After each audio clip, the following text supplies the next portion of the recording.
everybody. My name is Dora. I'm one of the hosts tonight. Although we are very lucky that Lauren McNamara is back tonight. So she will be the main host. But I just wanted to make a few announcements about poetry-related things before we start. Thank you. So, one does have to do with tonight. A few minutes into the reading, I will be passing a poster and a pen around. It's a tradition in Limerick to write little comments in support of the main reader of the evening, of the guest reader of the evening. So if you heard a line that you really like, if you just want to say, "Go Zach," do write a comment on the poster and he'll have a lovely memento of this reading. Announcement number 2. Skylight 47, a poetry magazine out of Galway, is open for submissions, and you are all welcome to submit. Number 3, poetry event that's happening here in Limerick. Marie Studer is launching a collection on Sunday at 3 p.m. in the People's Museum of Limerick. You're all invited.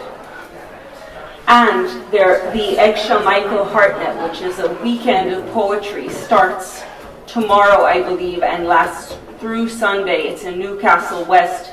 And if you Google Egsha, E-I-G-S-E, for those of us who weren't born here, Michael Hartnett, it will come up.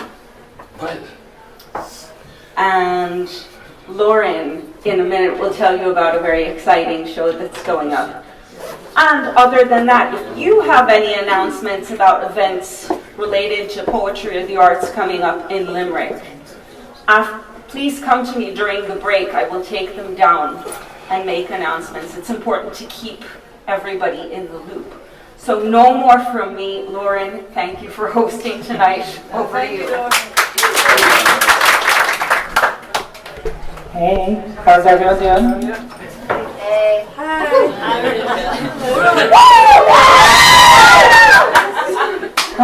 You worry me every time I do this.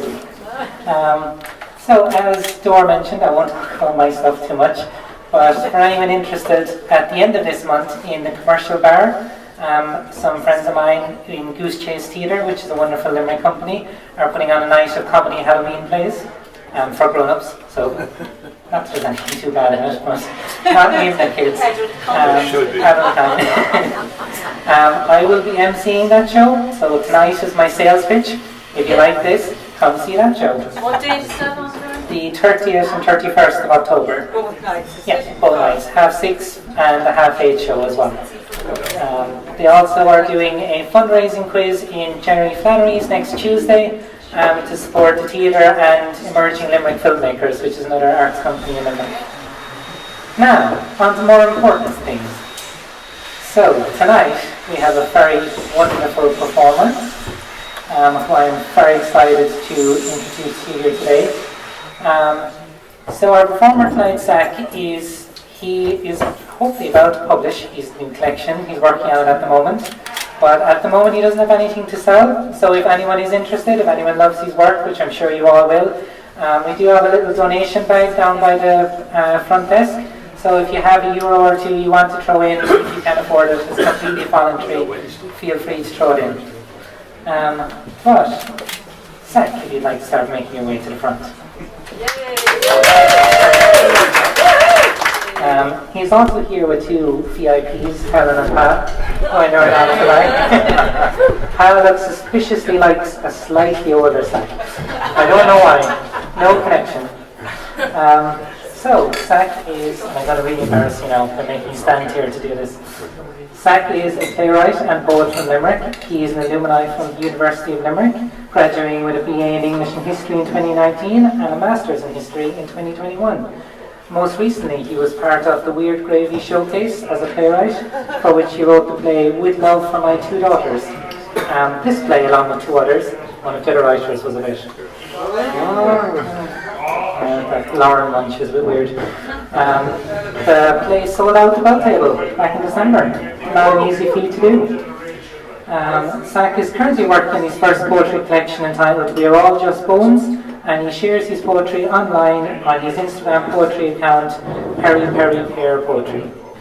Just a bit of a story there too. Yeah. Could everyone give it up for Zach Leahy?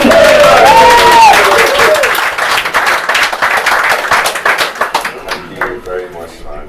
I'm going to repeat a few things now that Lauren said there, just the spiel I have. But first off, good evening, everyone. Hope you're all well. I'm Zach. I'm a poet and a scriptwriter. So in relation to poetry, it's something I've been doing for a really long time, for years, as a cathartic experience more so than just performance. It's just more recently, over the last year and a half, that I've begun to share things that I've wrote, mostly online on my Instagram page, as Lauren mentioned, Perry Perry Pear Poetry, and more recently again at events like this. So I was inspired to start sharing these poems after seeing my friend Seifer's Instagram page, who's here tonight, which is at words I've written down. So I didn't know Seifer personally at the time, so besides her page inspiring me to create my own, this connection online through poetry has also allowed us to become friends, so something I'm very, very grateful for. And Seifer is here tonight, so we'll hopefully do a poem later during the open mic before she jets off to Canada in a few weeks. As you do. As regards the script writing, like as Lauren mentioned, I wrote a play entitled With Love for My Two Daughters that was put on the bell table as part of that Weird Gravy showcase in 2022, which we sold out, which was crazy for us. We didn't expect to sell out at all, but we did, so it was insane. And there were two other plays put on that night, as Lauren mentioned, all of those written by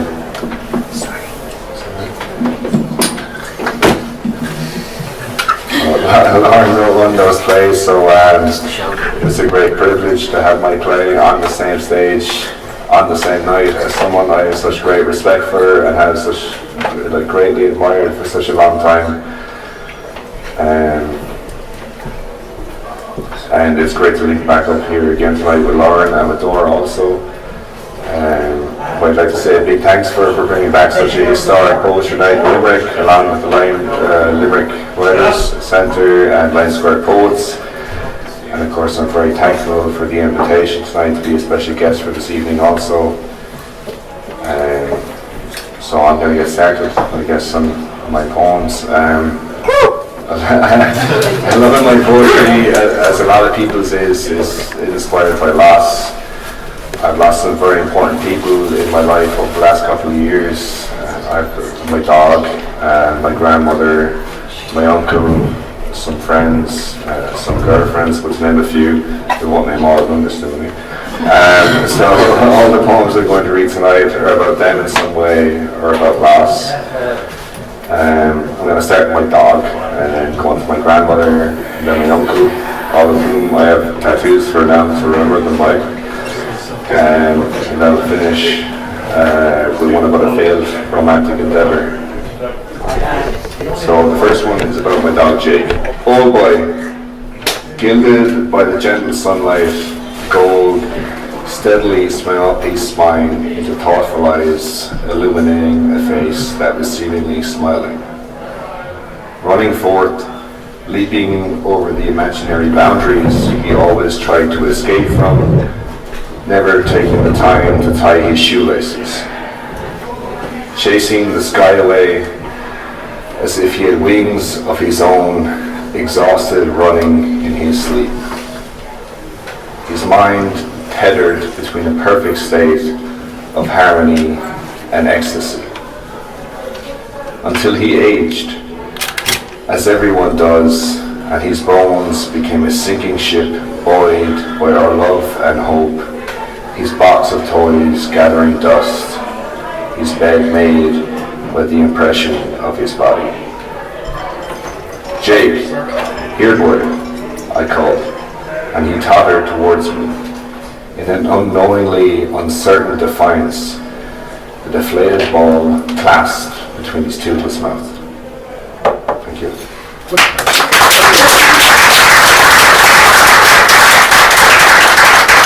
that okay? okay further on the back? Yeah. Sounds good.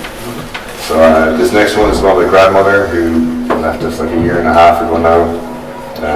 It's called On Her Passing.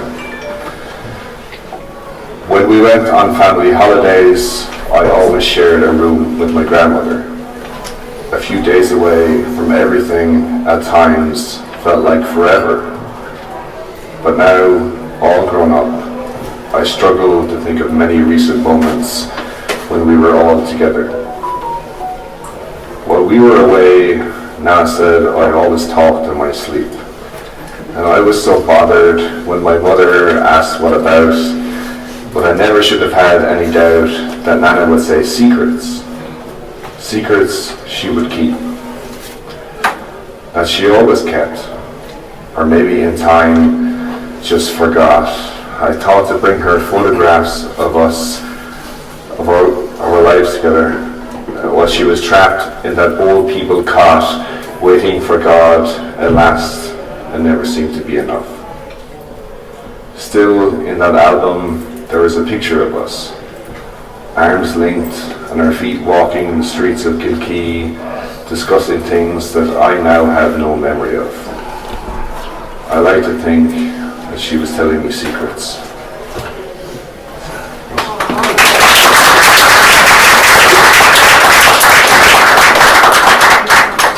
The next three poems are about my uncle who passed away last year. I don't want to speak much about his passing, but I'll let the poems kind of do the talking, I guess.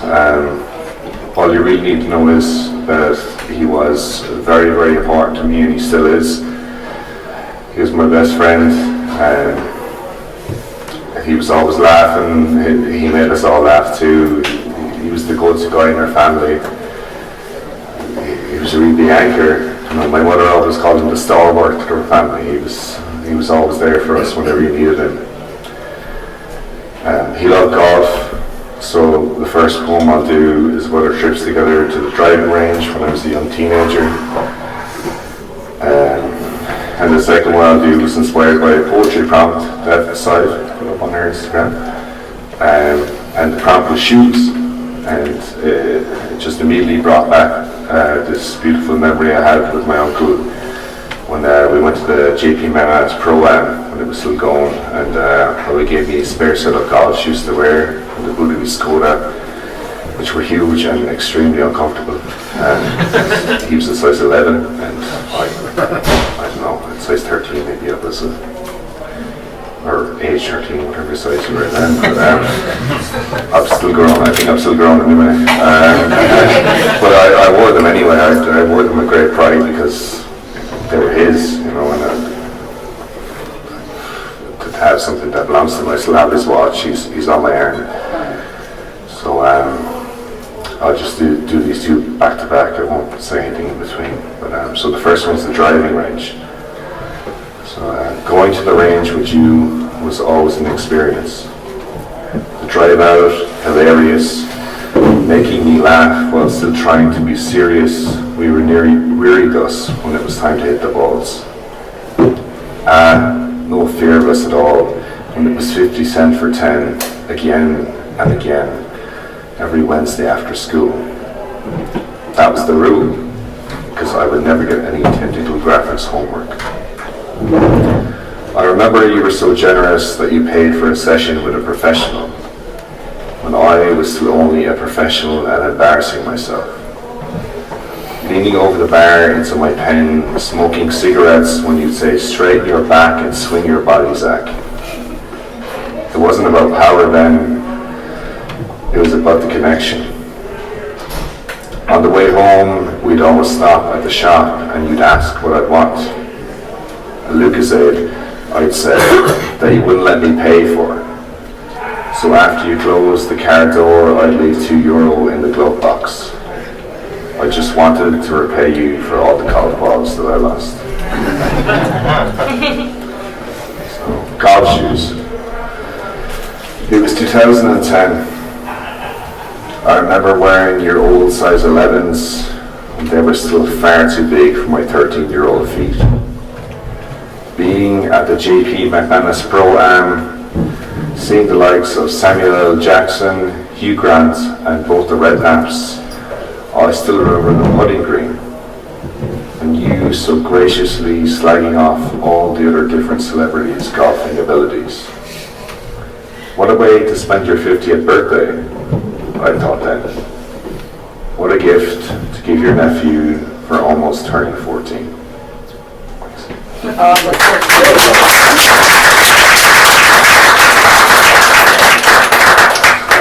This is the final one about my uncle.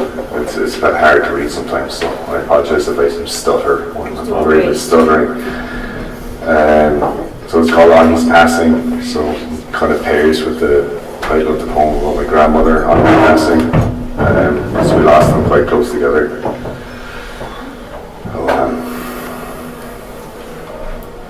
On his passing, the stalwart of our family, this tragedy is so unjust. I must think of you as when you were here with us, a best friend, strong, laughing, full of love until the end, like a second father to me, and I, another son. Hence why I can't comprehend this. I can't understand what the universe has done. What kind of supposed God is this that takes the good people away and lets the bad progress? I guess nothing exists without contrast. It's all a part of the process. Yeah, I confess that I know life isn't fair, but I'm totally unaware as to why it is so cruel. There will be no more of the driving range after school, yet there is a copy of it in your coffin. There will be no more bumping into you in the street when you went out walking, no more greeting you with a smile, talking about how I haven't seen you in a while. There will be no more coming up at Christmases, a time formerly of togetherness, now forever weathered by the lack of your presence. Still, I will make sure to get you a present every year, because no distance between the earth and the exosphere will ever be great enough to change our love. You know, Bud, the little ones are asking why they can't see you in the sky, after their nana told them that you were up so, so high. But I know for a fact somewhere you shine, so brightly, somehow still so full of life.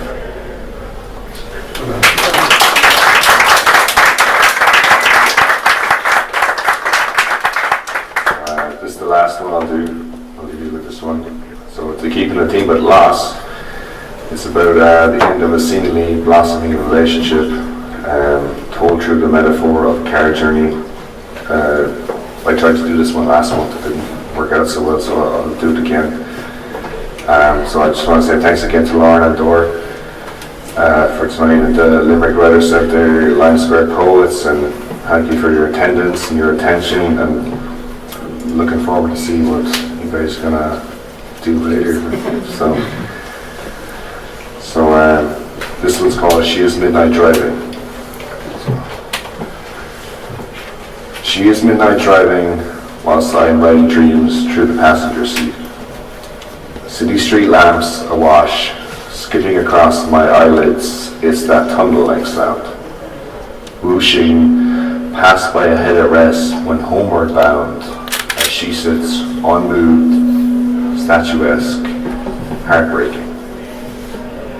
The windscreen is drowned, clotted with different blurbs of rainwater, still it somehow permits the passage of a blurred, distant red light. I stir as she steers us right around another bend then, no indication as to where when there is no one else about. Approaching, she shifts the car back to second to slow down, in time to make ground without stopping. So when the lights changed, I knew nothing.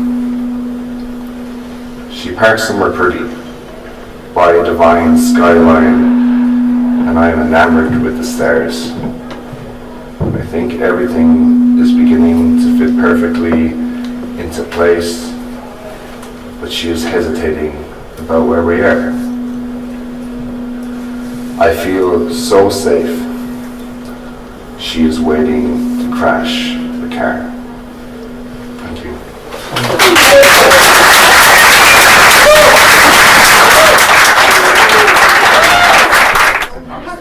Okay, one more round of applause for Seifer.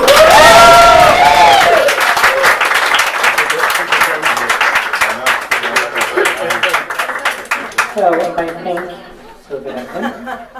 I hope you all enjoyed that. I hope you enjoyed as much as I did.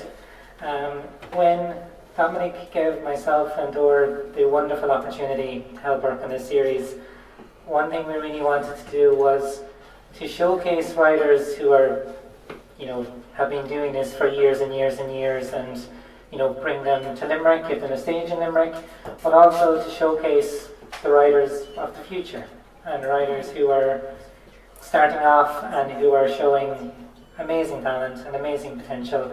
And we're so happy, Zach, that you joined us here tonight. Thank you very much.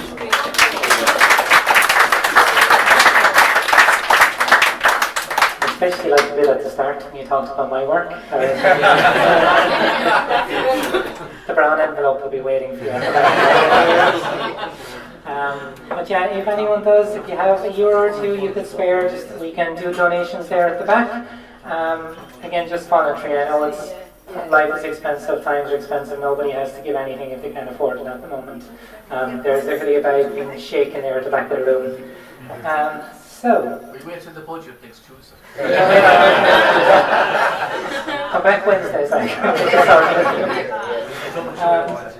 so everybody doing good? Yeah?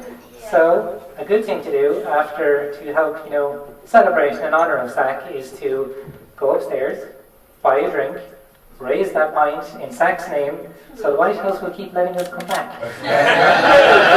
That's good. Or actually, sorry, we have a lovely bartender over here. You don't even need to go upstairs. Bring it right to your door. So we'll be back in about 5-6 minutes for the open mic. So go, have fun, get a drink, and show